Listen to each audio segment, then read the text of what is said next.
Here we go. Okay, so it's recording now. So welcome back. This is the fourth session of 4 workshops on ethics in research. It's part of the Summer Research Institute at St. Thomas University in collaboration with Miami-Dade College. And as I mentioned earlier, we're recording the sessions for those who are unable to participate directly live at the moment. We'll post them in that Google site that we have so that everybody has access, okay? And I also send a PowerPoint if you want to refer to it. You have access to that too. All right, so again, ethics or bioethics in research, a very, very important topic.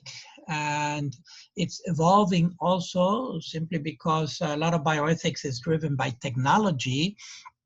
In other words, I usually talk about the distinction between can and may, all right? We can do many things in the lab, in the field, in research, but should we do them or should we not do them? It's a different question, right? For example, we can clone humans today in the lab because many mammals have been cloned already. Let me ask, have you ever heard of Dolly the sheep?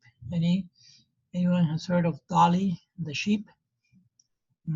She was the first cloned mammal back at the beginning of the century in an institute in Scotland called Roslin Institute.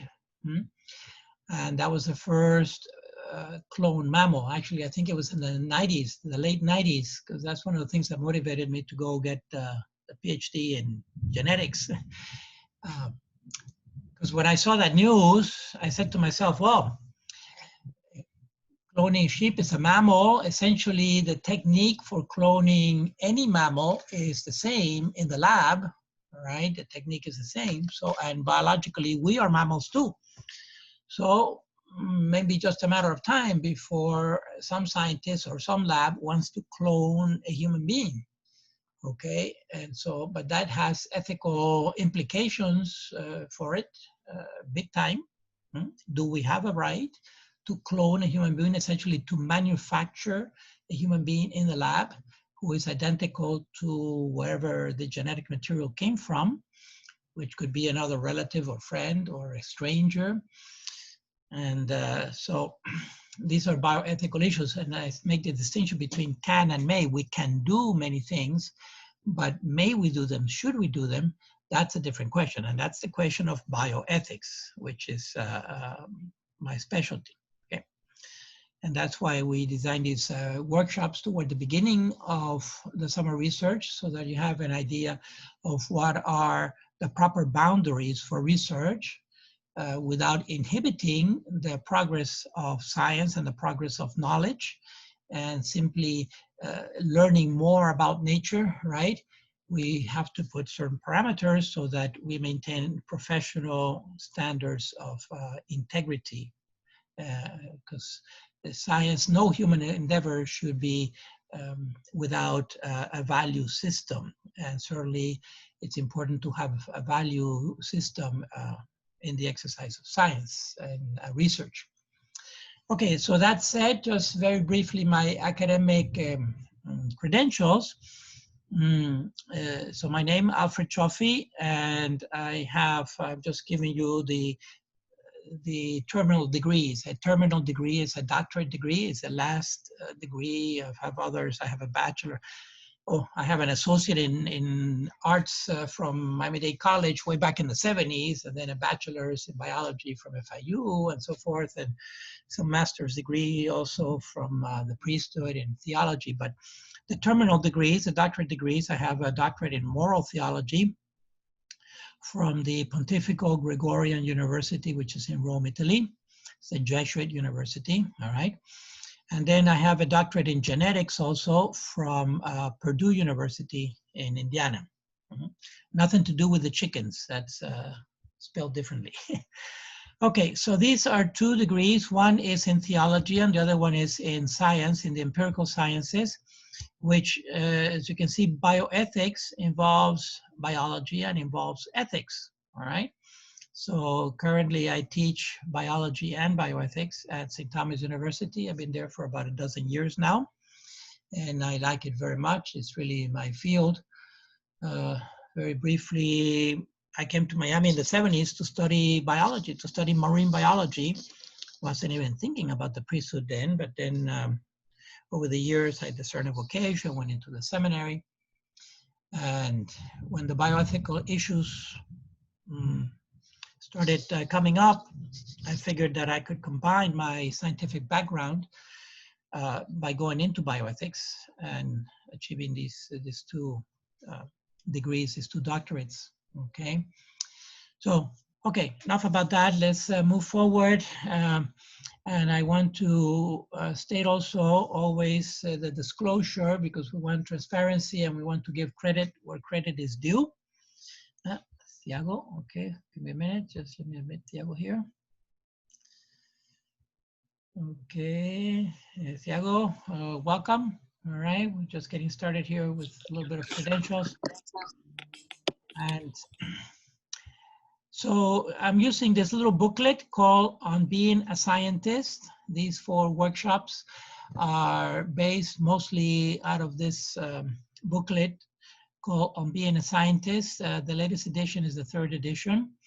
And it is developed by the Committee on Science, Engineering, and Public Policy, the National Academy of Sciences, also the National Academy of Engineering, and the Institutes of Medicine. Okay, you can download that booklet for free here in this this link. And so all the cases that I'm presenting and so forth and the ideas are really coming out of this booklet that is very handy, and I encourage you to download it and to have it with you during your college formation, because it's a great little succinct reference on the ethics of research, the endeavor of research, how to maintain professional integrity, okay? It's got a dozen chapters, but each chapter is like only a couple of pages, 2-3 pages, and it has these case studies that are succinct and gets us thinking about the issues. Okay, so I'm down to the last 3, which is intellectual property and competing interests, commitments, and values. And then finally, the last topic we'll see today, 3rd topic, is the role of research or the researcher in society, right? The scientist, what does the scientist have to contribute? What are the rights and responsibilities of researchers to the public at large, the general public, most of which don't really know about science, don't know the scientific method or anything like that. And many people in the public, you know, they feel intimidated by science because they just haven't studied it formally like you're doing, okay? So we have to be a bridge. We have to be a bridge for people who don't understand science well or have misconceptions about science. Now we see a lot of that going on with the virus. They don't really understand what's an infection, who can get infected. So some people get careless and they go out, they don't protect themselves, etc. Okay, let's start with this first topic, then intellectual property. And there's a sequence here because first we saw issues of value system. And the very first chapter, the booklet said that the value system of science is and scientific research is not really that different from the value system of society at large. Things like honesty, integrity, respect, you know, what we expect for personal relationships to work, we also expect the professional relationships, including the relationship in a lab, whether it's a university or industry or with the government agency. These are human beings who are trying to behave professionally, okay? So that's the key term there is professional integrity. And that is consistent with our personal behavior into the professional world. And then we saw some cases of falsification of data or plagiarism and so forth. Now these last 3 chapters are going to be focusing more on how to deal with intellectual property. It's interesting because intellectual property is not always the same throughout the world, okay? Different countries may have a different value system with regards to what belongs to who, but we have a high, well, we have a high value of personal property, including ideas. Several other countries of the world view things a little differently. We'll get to that. Anyway, let me interrupt for a moment because it keeps thundering here and so forth. In case I lose the connection, in case I lose the internet connection, not to worry, just give me a little time. What I'll do is I'll finish the recording on my own and then just post it, okay? So in case we lose the connection, don't worry about trying to reconnect because this may go on for a while. I'll just finish the session recorded on my own and then post it. And I take the opportunity to apologize for all this virtual reality that we have to live for so many months now. And at the same time, want to point out that the human species is very, very adaptable. We are so adaptable.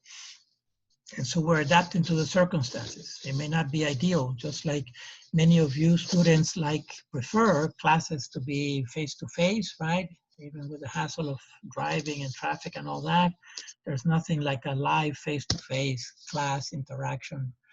We have opportunity to ask questions directly and see the professors, see the peers, etc. But we're adapting, okay? And we adjust this way. So you're finding out new modes of learning that perhaps you hadn't explored before. It is more work on the part of students, but you also, in the process, you'll find out that you can actually teach yourself. We can teach ourselves a lot of stuff from the internet. And then it's a question of deciding also what's good and what's bad on the internet because there's everything out there. Okay, let's get to the case right away and the value system will come out of this. So here's the case under intellectual property. This is a fellow by the name of Shen, okay? So Shen was always interested in bioinformatics and decided to use some of his free time to write a program that others in his microbial genetics lab would find useful. Starting with a popular spreadsheet program on his university-provided computer, this is informative, okay, where he's getting that spreadsheet. He wrote the program over the summer and posted it on his personal webpage as a bundle that combined the spreadsheet program and his own program, all right? So this fellow is in computer science, apparently, and he can do programming. So he took the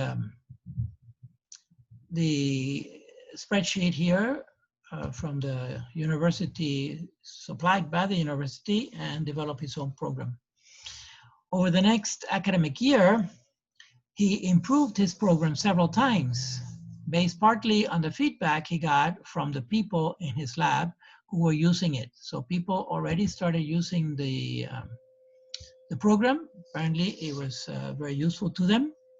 At national meetings, he discovered that researchers in other labs had begun to download and use his program package. And friends told him that they knew of researchers who were using it in industry also. So this little program is getting around, okay? Apparently very useful. When the issue arose in a faculty meeting, Shen's faculty advisor told him that he should talk with the university's technology transfer office. This office, not all universities have it, but many do, especially like tier 1 universities, those who do a lot of research, okay? The technology transfer office about commercializing it, commercializing the program. After all, his advisor said, if you don't, a company will probably copy it and sell it and benefit from your hard work. The director of the Technology Transfer Office was much more concerned about another issue, the fact that Shen had been redistributing the spreadsheet in violation of its license. You do have rights to what you created, but the company that sells this spreadsheet also has rights, he said. We need to talk about this before we talk about commercialization. All right, so you see, it's a little complex. Shen apparently took some liberties here, and now it's out in the field and researchers are using it. He's not charging anything for it, but the spreadsheet that he used was not his own, belonged to a company, and there was a contract between that company and the university. So here's some concrete questions. What obligations does Shen have to the developer of the original spreadsheet and to the university that provided the spreadsheet and computer? Okay, so here's the case. Anyone, what do you think? How do you see this case? Was Shen just okay with moving forward, taking that spreadsheet that was provided to him as a student there, right? Because he's in a lab with other students in microbial genetics. Anybody want to make the first comments?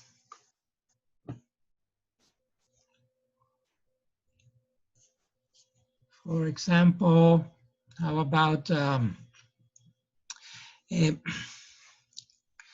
obviously Shen is a computer scientist, right? He can do programming, and he's also in a lab, we call it a wet bench lab, where he's doing microbial genetics. In other words, he's working with microorganisms.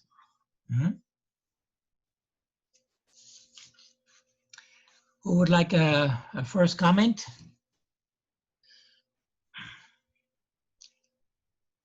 Maybe you can't hear me well. I don't know.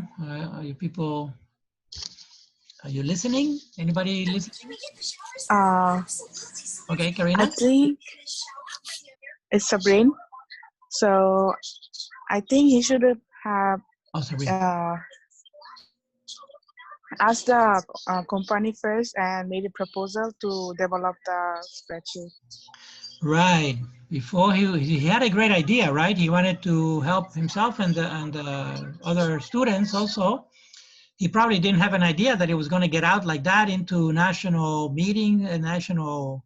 So it's other researchers are using this, but he definitely needed to consult before taking the spreadsheet program that belonged to the university. Okay, that's a computer of the university. Okay, so it came with a package already, but that had property rights. It turns out that that program, that spreadsheet program, apparently didn't even belong to the university. It was by contract. So when he talked to the technology transfer officer, that officer told him that there was a contract that is now in violation of the license, because probably that license was only for the university. And now other people are using this throughout the whole nation for free. So yes, good ideas can get out of hand if they're not channeled properly. Okay, and definitely Shen had responsibilities toward the university before moving forward on that. So what is the rule of thumb here? When in doubt, ask, right? When in doubt, ask. And who's the person to ask? His advisor, which is also, I mentioned the PI, the principal investigator. So his faculty advisor is the person to ask. Okay, now let's look at what else I have here. What are pros and cons of trying to commercialize a program that is based on another's product?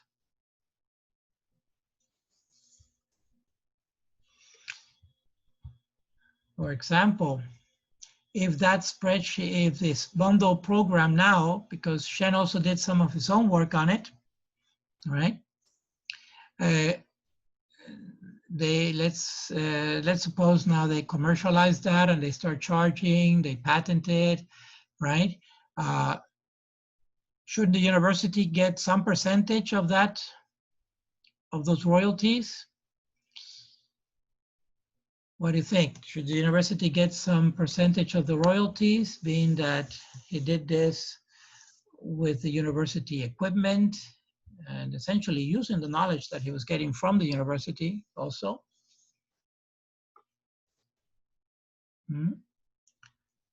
So probably. I believe yes. Right. And how about the company that developed the spreadsheet program? Because the technology that he uses is something that made him get to what he actually got to, and so like I think there's credits on the technology. Yes. Unfortunately, the connection is not too good. It's fading in and out, but yes, I get your point. In other words, he was using the tools, all right? These are tools, the computer and the spreadsheet is a program. So this is software, this is hardware. It's equivalent to a mechanic using tools, right? These are the tools of the research, of the trade, and the developers of those tools should get some credit for this and royalties and whatnot. So essentially there should be a contract written up. Now Shen may not have much experience about writing contracts in what is known as technology transfer, right? Or technology transfer, things that are discovered in the lab that are being commercialized. But the university does have resources to put those contracts together. They've done it before, okay, and could be a guide for Shen. So there are pros and cons, of course. Pros is that people will get some money, plus he will get the credit for developing the program itself. But the cons is that other people need to get credit for that too. So he may have to share. He shouldn't get 100% of the royalties or even the credit. He needs to, going forward, he needs to tell, you know, at this national conferences and where he's to post it also on his website. Apparently he has, you know, he's got a web page here. He's got a post there, the sources of the spreadsheet, and that it was done also with university equipment. Plus, this is another thing that we want to keep our personal lives as distinct from the professional life as much as possible, okay? Again, for the sake of clarity, for the sake of not mixing conflict of interest or values. So if Shen is going to have a personal webpage, that's fine. But if he's going to start posting academic things and research things, he should also have another webpage. You know, he's a computer programmer, so he probably has no problem designing another webpage. That could be his academic webpage or his research webpage. Similar to email, I don't know about you all, but I certainly have an STU email, all right, but that's my professional email. I also have a personal email. Have a personal email and keep things separate, right? You can have them merge if you want and all that, but at least when I email, for example, when I email the students, I email them through my STU email. That's a policy that we have at the university. And you're supposed to be in touch with the professor also from your STU account, all right? So keeping things separate like that, it's a much better deal, So conflicts and practical difficulties might Shen encounter if he tries to operate a business while working on his dissertation. Yes, okay, what do you think about this last one? Certainly to know for this young fellow, this student, he's a graduate student, apparently, you know, he's got a thesis advisor, but to get into the business world, it's very tempting. It could be very rewarding. He starts getting some money. He's got getting recognition and so forth.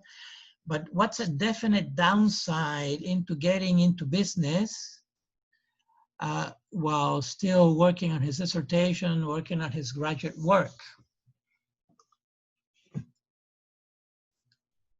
There's only 24 hours in the day, right? And so what could happen?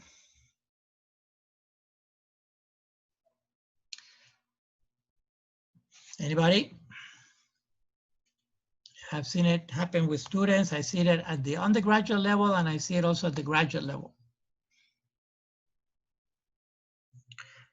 So people have to work. They need to work because of finances, and it's very challenging, or student loans, whatever.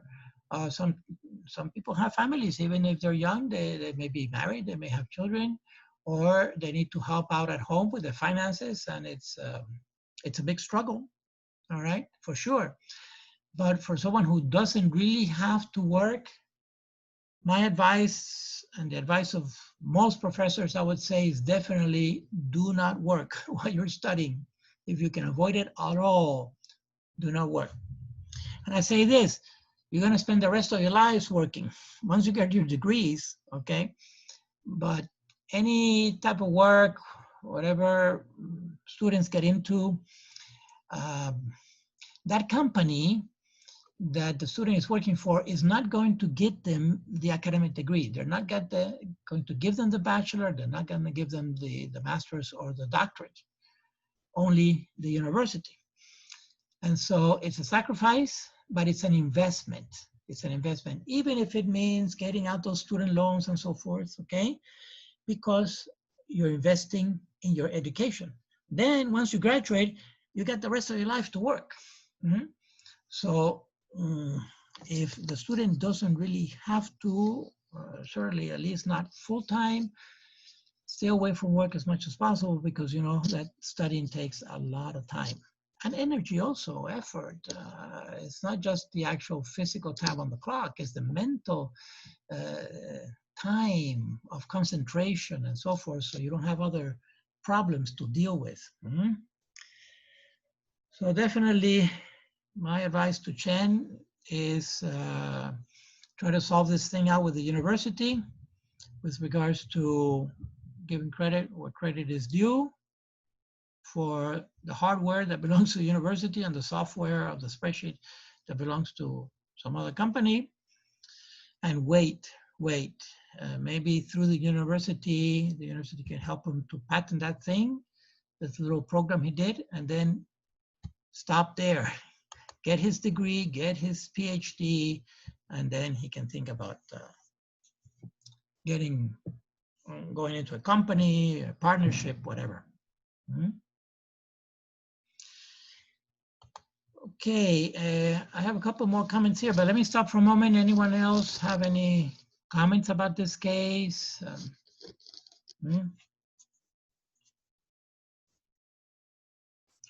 No comments? Okay, let me make a couple more comments, because notice the title here is for intellectual property.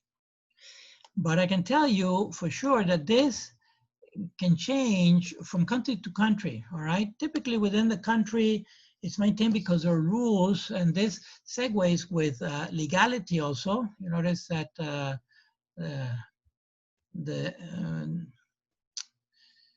the Technology Transfer Office here, this officer, this director, was concerned because of a contract, violation of a license. And that's legal. which will have fiscal implications. The university could be sued for breach of contract, etc. It's got big implications. In the United States, and I would say at least in the Northwestern Hemisphere, meaning North America and Europe, but many other countries of the world too, the issue of private property, of owning things privately, okay, is very important, and it's upheld by the law, and we have a right, a basic right to private property, including intellectual property, because intellectual property is intangible in the sense that I have nothing physical to show for it necessarily. They are ideas. And how do you patent ideas? Someone else could come up with the same idea or hear my idea and then patent that as if it were her own or his own.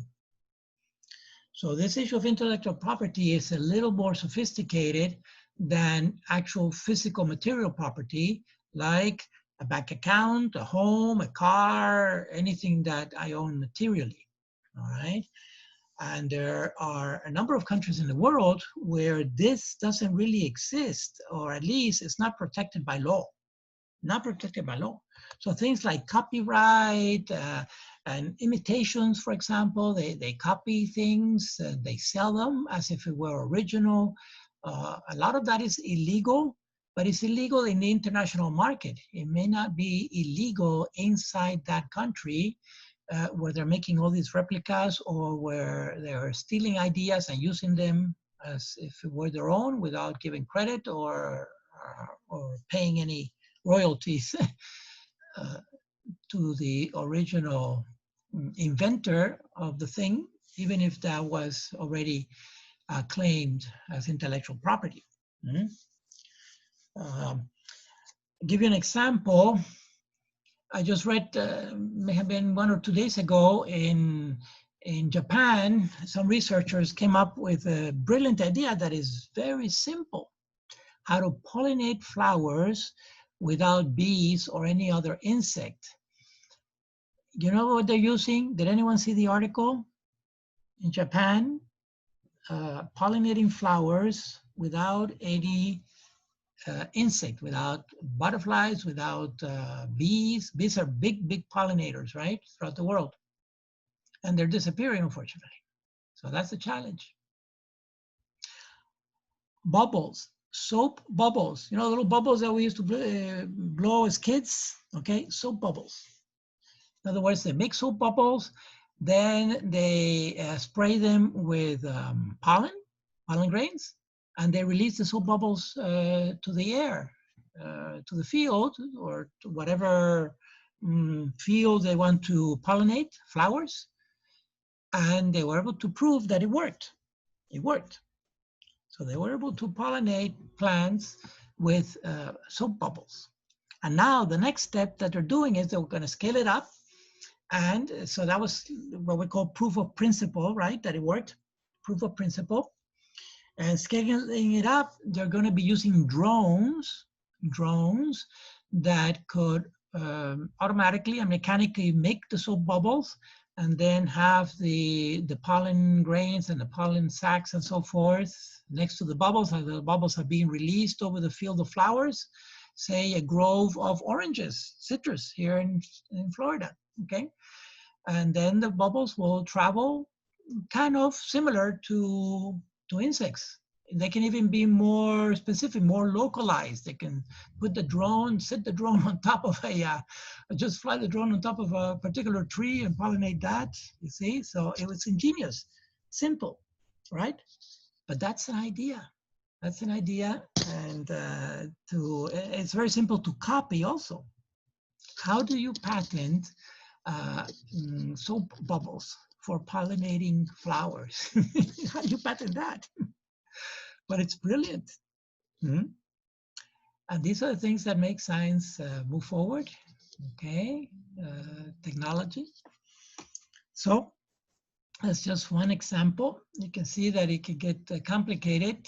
I'm sure that's going to be copied now in many parts of the world, because like I said, bees, honeybees are disappearing, other insects are disappearing, and they are the big pollinators of the world. Many crops depend on pollinators, you name it, corn, wheat, many crops, citrus, they depend on insects for pollination. So that's one example, how it can get complicated, and then how to establish international laws to be able to protect the intellectual property, because this is part of the richness of a nation, right? Especially a nation that is big on research like the US and other parts of the world. Okay, some food for thought. If there's nothing else there, I'll move forward. Okay. All right, let's look at competing interests, commitments, and values. Always we're going around, we return to where we started off, which is the value system, ethical, moral values of people. Like I mentioned, individual values are not different. The values that we use with our family and friends and just acquaintances are not necessarily different from the values that are used in a lab, in research, with professional entities, whether it's a university, whether it's industry, or even government agencies. And a lot of that has to do with our culture also, what we esteem as value, right? So here's another case.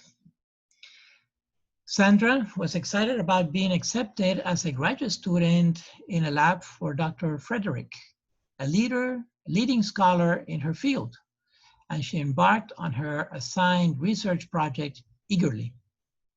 But after a few months, she began to have misgivings. Though part of Dr. Frederick's work was supported by federal grants, the project on which she was working was totally supported by a grant from a single company. She had asked Dr. Frederick about this before coming to his lab, and he had assured her that he did not think that the company's support would conflict with her education. But the more Sandra worked on the project, the more it seemed skewed toward questions important to the company. For instance, there were so many experiments she needed to carry out for the company's research that she was unable to explore some of the interesting basic questions raised by her work or to develop her own ideas in other areas. Although she was learning a lot, she worried that her ability to publish her work would be limited and that she would not have a coherent dissertation. Also, she had heard from some of the other graduate students doing company-sponsored work that they had signed confidentiality statements agreeing not to discuss their work with others, which made it difficult to get advice. Dr. Frederick and the company's researchers were very excited about her results, but she wondered whether the situation was the best for her. Okay. Couple questions here. Has Dr. Frederick done anything wrong in giving Sandra this assignment? Start with that first one.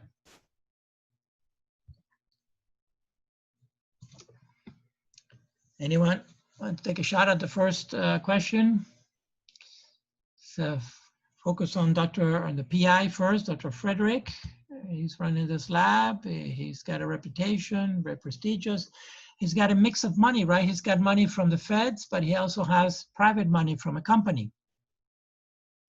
And it seems like Sandra is only working on the project that she's working only from the company's funds. What do you think? If you were Sandra, how would you feel about this?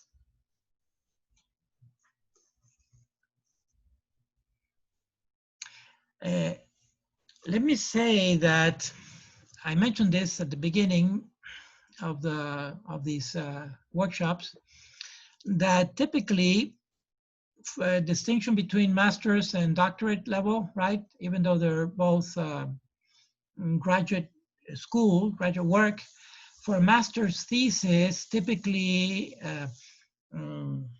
original research is not necessary, okay? Maybe it's a review of the literature and so forth, but it's not original research. But for a dissertation, for a doctoral dissertation, it's supposed to be original work, because a doctoral dissertation is supposed to advance the field, okay? Make a contribution of sorts in the area of specialty, whatever Sandra is studying, okay? So she needs to come up with some original ideas and to test those ideas and to research in that area. If she's repeating these experiments toward the questions that are important for the company, she doesn't really have much time or energy to concentrate. See, the interesting basic questions, this word basic questions, okay, is important for science, because typically many times in academia, we do what is known as basic research. Basic research may not have an immediate application in industry or in government or anything practical right away, okay? You may be working on defining a bond, a chemical bond between molecules, or something that may not have an immediate translation into something commercial. That's known as basic research. In genetics, there are many examples in all fields, even in human sciences, the social sciences, sociology, psychology, basic behavior, human behavior, and so forth. It may not have a translation immediately into something commercial, may not be commercialized.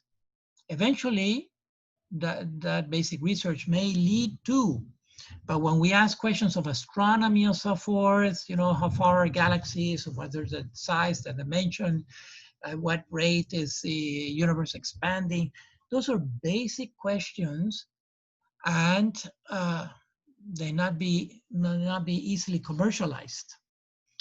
And so industry may not be interested in funding that kind of research. That's why we have precisely these funding agencies, the federal funding agencies like the NSF and the NIH. I mentioned billions of dollars annually are poured into basic research. If she doesn't have time to deal with these basic questions, some basic question, that's where her dissertation is going to come out of, because she needs to come up with something original to do in the lab that will advance the field. That will be her dissertation, and that will earn her her doctorate. Otherwise, she could stifle, okay, and spend 5, 6, 7 years and not be anywhere near writing a dissertation, which is the last part of the doctoral degree. So this, I'm trying to say by all this is that this is a big distraction really for her. And even though she came in young and fresh, she's seeing now, with a little bit of time under her belt, that this is becoming a distraction for her. But it's what's paying her stipend in the lab, you see. So it's a conflict here. And maybe Dr. Frederick did not have Sandra's best interest in mind necessarily when he assigned her this company work, right? In other words, she's there as a student, not as a worker, a researcher for the company. So going back here, what can we say about 1?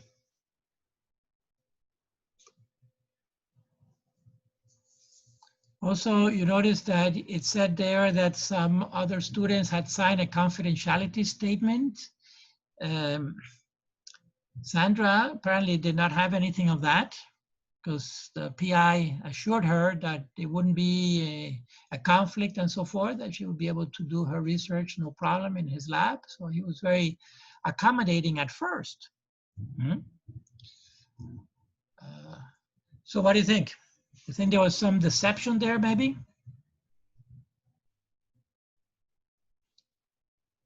Could have been, right? Because Dr. Frederick is benefiting from this. He's getting money from this company, which is another thing too. If there's federal money, he has to keep his accounts very, very clear and transparent.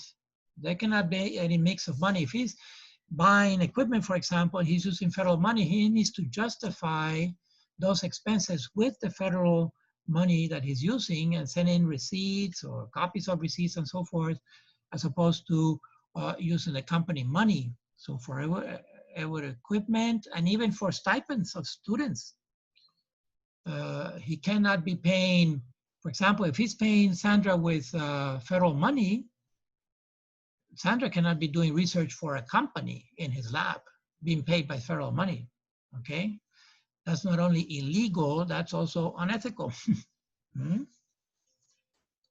So yes, it's questionable whether Dr. Frederick had Sandra's best interest in mind when he took her into the lab. Hmm? Okay, well, let's look at this. What potential conflicts in terms of data collection, data interpretation, and publishing might Sandra encounter as she continues with her research?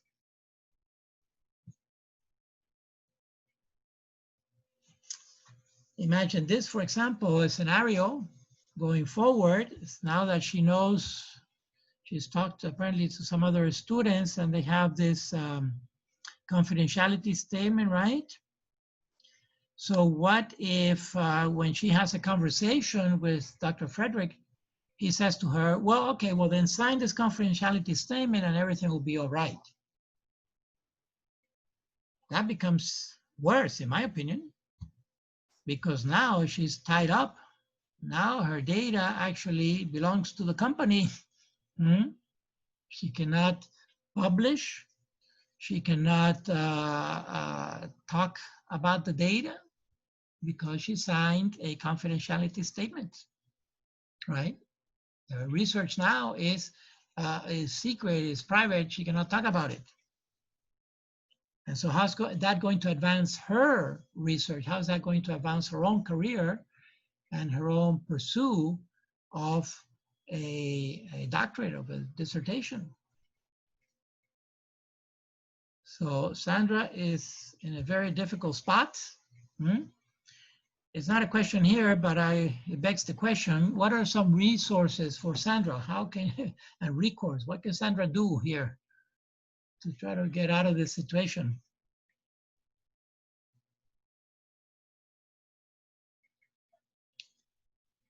Anyone want to give an opinion? Maybe you're waiting for the video to watch the rest of the thing.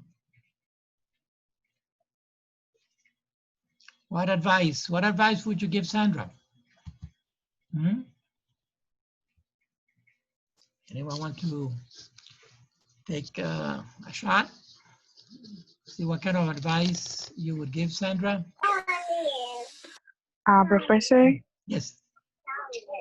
So I really don't know how it works, but is it possible she can let the the higher ups know that what's happening? Exactly. In other words, looks to me that Sandra needs to approach the boss of Dr. Frederick, right? It could be the dean of the school or someone like that. In other words, some administrator. Again, she wants to do that confidentially, right? But someone who has a supervisory role, again, most labs in universities, there's a lot of freedom in the lab. It's up to the PI on a daily basis how he or she runs their lab, but they're not, they're not outside of a university structure and a university hierarchy, okay? And so, yes, I agree with you that she needs to speak with someone else higher up, which in this case could be the dean of the school or maybe the chair of the department. Those are two official positions in universities that are well defined, okay? We have many professors at any university, but typically in each department, like the chemistry department, the physics, biology department, the math department, science, and the humanities, all of the different disciplines, there will be a chair. And the chairperson is in charge of some administration in addition to teaching. Typically, the chairs are teaching. They may have a teaching load reduction. Instead of maybe teaching 4 courses, they teach 3 courses because they do the administration, okay? And so that would be at the local level of the discipline of the department, the chair of the department, and is someone who has an oversight on Dr. Frederick and his lab. And above the chair would be the dean of the school. So that's a broader office there. Like we have Dean Fernandez, for example. He's actually the dean of all the undergraduate programs at the university. And so those are people who have very high professional standards, typically, okay? And they should be approachable by either professors or students when there is a question or a conflict or a perception. Maybe Sandra at this point doesn't feel comfortable approaching Dr. Frederick. She feels she's being misled here for whatever reason. So she would go to these people, all right? Eventually, it could be that Dr. Frederick would be asked to clarify his position with regards to the federal grant that he's receiving and the company grant. Because that has to be, I can tell you, this has to be very, very clean and transparent, okay? These 2 sources have to be very clean in the accounting. And that could be what solves her problem. And if I were her, definitely I would ask to be switched to the federal grant only, number 1. And if that cannot be done, then it may involve switching labs altogether. She may have to start from scratch, but at least she'll have a better shot at getting her degree, getting her doctorate. Okay, so again, for your consideration, especially if you get into graduate school, to ask the professor, to ask the PI, professor, you have, especially if you're getting a stipend, okay, now you're getting a stipend during the summer, but you know that it's coming from this grant in collaboration between MDC and St. Thomas, all right, so that's pretty straightforward. But in the future, when you go into someone else's lab and you're getting a stipend, always find out where is the stipend coming from. Is it state money? Is it federal money? Or is it a company money? If there's company money, then you need to get more clarification about the research that you're doing, okay? So don't get trapped into just working for the company. Okay. Anything else here? The value system is important, obviously. Oh, did we look at the second question? Yeah, right. Okay. A student, by way of being a student, has the right to not have her career or his career compromise her studies. You're paying for the studies anyway, or somebody's paying for you. So you have a right to the education and you have a right to the research if that's what was promised. And it's important to maintain that clearly. All right, let's move to the last issue here, which is the responsibility of researchers in society, the public at large. There's not really cases here. I just had some write-up about it. You can see that there's always a responsibility on the part of science with the public at large, okay? Especially today, it's been estimated that many scientists are alive today. You hear these numbers flying around anecdotally. I don't know if it's actually been counted, but say maybe 90% of all scientists that have ever existed are living today. Okay, well, we can understand, first of all, the scientific method as such is fairly recent in human history. Anthropologically, we may go back anywhere between 100,000 to 2 million years, but only the past 500 years, more or less, what is known as modern science, since the Copernican revolution in Europe, the 16th century basically is when science, the scientific method is applied, and we start doing science in a more rigorous way. So for most of human history, they have not been scientists as such as we know it today. There have been many people who are curious, and curiosity went all over the place, beginning, for example, by harnessing fire.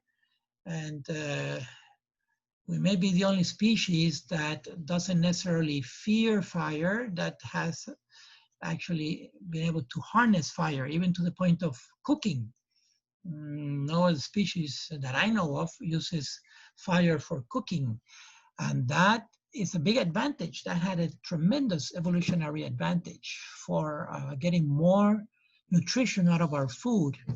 Because what cooking does actually with the good old barbecue, in other words, just cooking raw meat and whatnot, even cooking vegetables, pre-cooking vegetables in an open fire, it begins the digestive process. In other words, it begins to break down the complex organic molecules from which we're going to get nutrients in our digestive tract, in our intestines.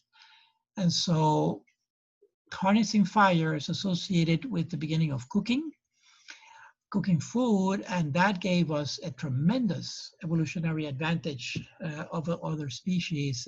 Efficiency, we did not need to gather as much food because we're getting more nutrition out of the food that we were gathering than the rest of animals that are still eating raw stuff. Okay, so it's just one example of the curiosity, but certainly there's evidence of harnessing fire hundreds of millions of hundreds of thousands of years ago, so not, but it was not done in a scientific way.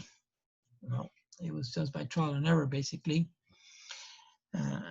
Scientific method, past 500 years, more or less, fairly recently in our history as a species. But now there's so much science and data out there. Everything is quantified, okay? The weather, everything is on a daily basis. We get so much data from media and go into the market and supermarket, and we look at nutritional value and calories and so forth. Everything is quantified. Not everyone knows how to interpret that correctly. Now with the pandemic, even more so, all the stuff that is going on, the layer of complexity. So we have a responsibility, scientists have a responsibility towards society to help bridge that gap, if you will, that lack of understanding and sometimes misunderstanding.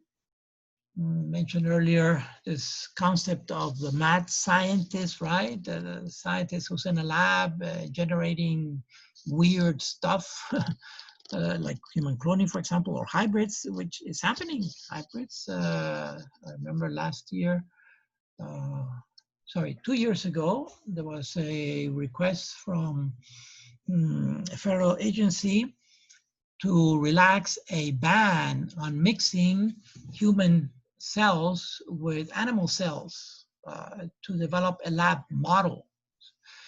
And when that, it was from the NIH to relax a ban, because currently there's a ban on mixing human cells or human DNA with animal DNA in an animal model that is living. And specifically, this one was about generating, the words were a substantially human brain in a mouse or in a lab mammal, or substantially human gonads, meaning either ovaries or testicles, in an animal. Again, the mouse typically is the one who gets it because we raise them in the lab, we rear them and so forth, and very established protocols that exist to keeping them alive.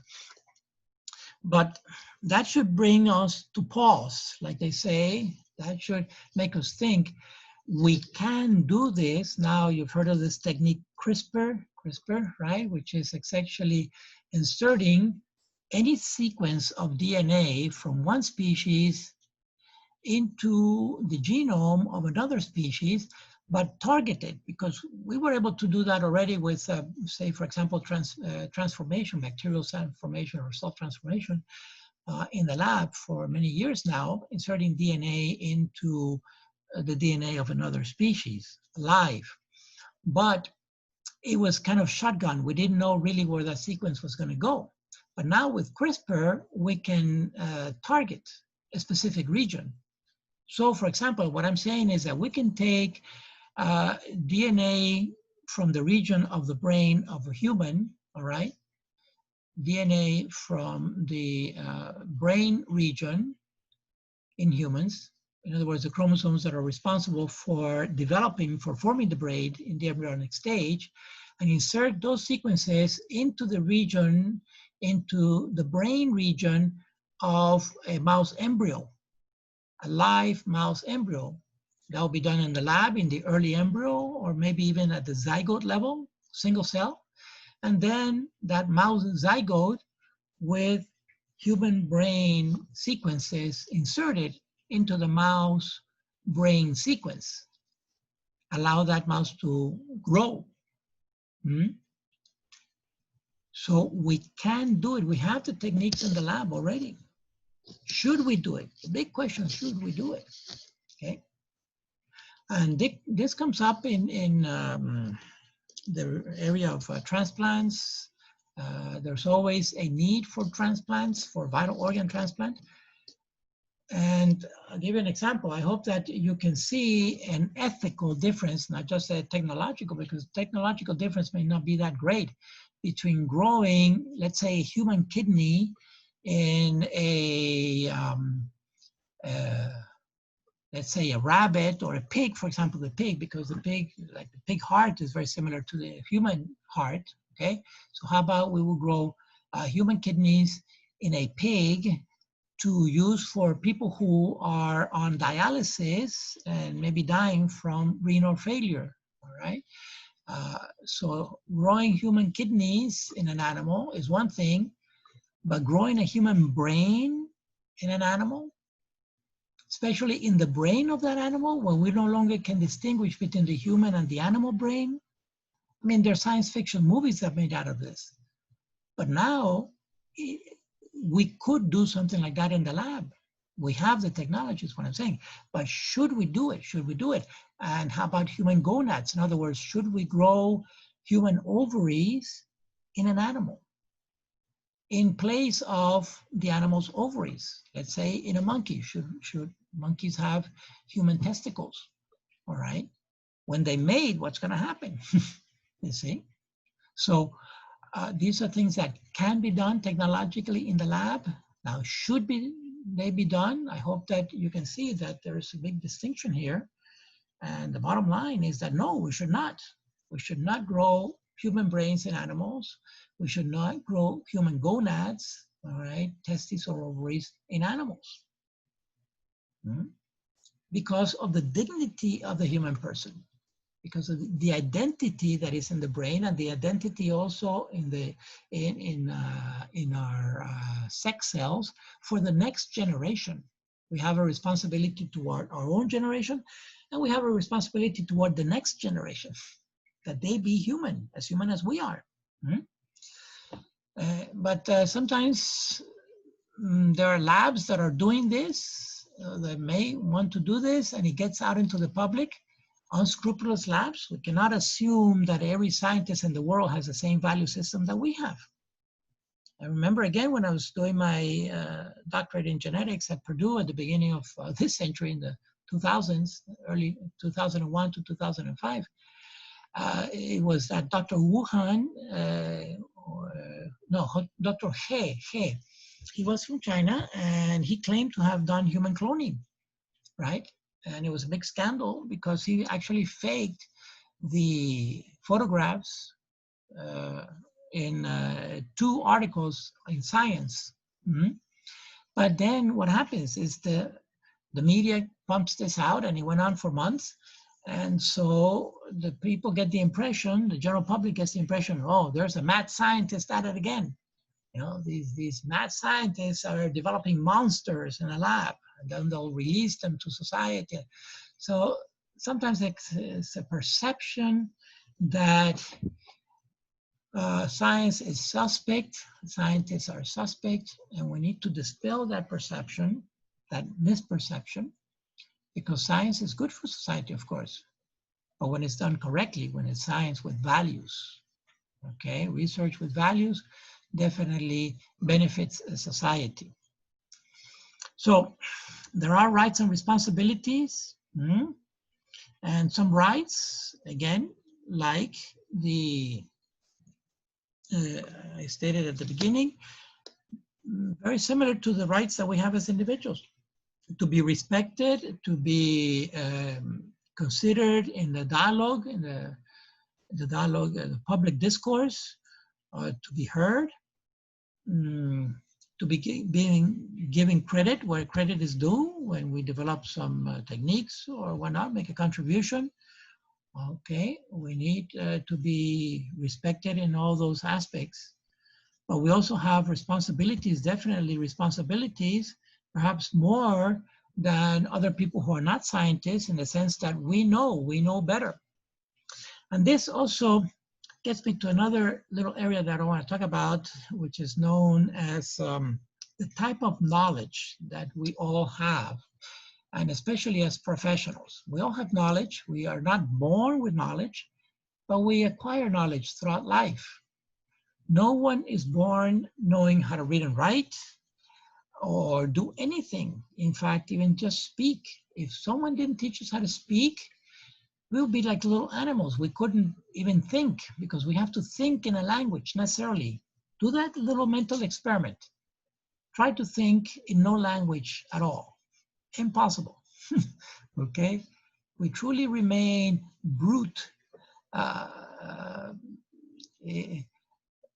We have to think in a language. And if no one teaches us a language, even if it's just the verbal aspect of the language, the communication without, let's say, a grammar or a written, we can't really think, humanly speaking. We'll be like little brute animals that would just go by the instinct, right? By the hormonal impulse of hunger, sex, sleep, whatever is driving the instincts. So thank God for the people who have taught us throughout our lives, and that includes the value system. And so just the same that we learn knowledge, we also learn values. And hopefully we're taught the right values. And then life lets us know really which are the right values. And that golden rule to treat others how we like to be treated. No one likes to be lied upon and so forth, lied to, right? And no one likes to be cheated and so forth. So the same.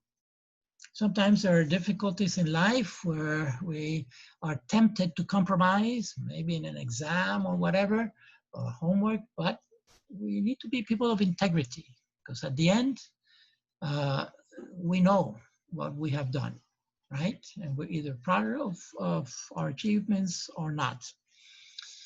So I wanted to speak briefly about what is knowledge and what is known as evaluative knowledge and speculative knowledge. These are, knowledge can be classified in 2 ways with regards to the ethics of knowledge or the value system of knowledge. Because we need knowledge essentially to make ethical decisions, just like any other decision that we make. We need to know. We need to know, for example, when we're learning how to drive, that red means stop. at the light, that's why they call it the red light or the green light. Green light means go. If I learn those colors backwards, I'm going to be in big trouble driving around the city. You know the story about the twins who, one twin is driving around with a friend one day, and he's stopping at every green light. And he stops at every green light. And the friend who's next to him, and not the driver's seat, the other seat, the passenger seat, asks him, but Joe, why do you stop at every green light? He says, well, and Joe says, well, look, because I have a twin, and I know my twin doesn't stop at the red light. My twin doesn't stop at the red light, and he lives in the same town. So I stop at the green light just in case my twin is driving around here. Anyway, okay, so knowledge, ethically speaking, can be divided in two great categories. Either evaluative knowledge or speculative knowledge. Speculative knowledge is kind of casual knowledge. All right, it's added information, stuff that I know, but doesn't really, is not the knowledge that I need to make ethical, moral decisions, okay? It's just general knowledge. For example, I'm a biologist, I'm a bioethicist, so how to build a rocket, to me, is speculative knowledge, or even much of what is astronomy, astronomical knowledge, right? The galaxies and space travel and all this, that is speculative knowledge for me. But as a bioethicist, I need to know about the value system, for example, bioethical issues at the beginning of human life, bioethical issues at the end of life, issues like physician-assisted suicide or euthanasia, environmental bioethics, contamination, global warming. That, to me, is evaluative knowledge. In other words, that is knowledge that I need to have in order to make the ethical, the moral decisions.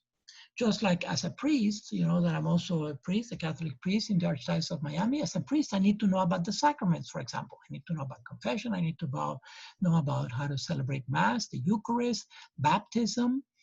That's evaluative knowledge for me. Another person, a person who's not a priest or a bishop, they may not know the ritual of Mass or baptism and so forth. That to them is speculative knowledge. Okay, but to me, that is knowledge that I need to know in order to exercise my vocation or my profession in an ethical way, in a moral way.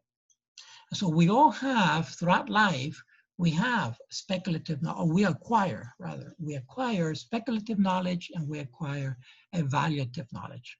The evaluative knowledge is the one that helps us form our conscience precisely, our conscience. And that's why I always like the root meaning of the words, what is known as the etymology. The etymology is the origin and meaning of words. And many of our words, especially the big words, come from Latin or Greek. And so conscience is a compound word of two smaller words, cum scientia, which means with knowledge, okay? And so we form our conscience with knowledge, by knowing, all right? Which is the endeavor of research, is the endeavor of science, of studies, and that's what forms our conscience. And then with a formed conscience, we can make the right decisions in life. So yes, science also contributes to the formation of our conscience. And we exercise that conscience whenever we do research, whenever we study or teach, and that's the right thing to do. So there are rights and responsibilities in every field, in every profession, and scientific research is not exempt from that, it's not devoid of that, but we can do it. We can do it, especially if we keep in mind that some of the knowledge that we acquire through life may be speculative, it's just added on for the sake of knowing things, but other knowledge is evaluative, meaning that it's necessary for me to act, to have the proper, responsible conduct that is needed as a professional and in my personal life too.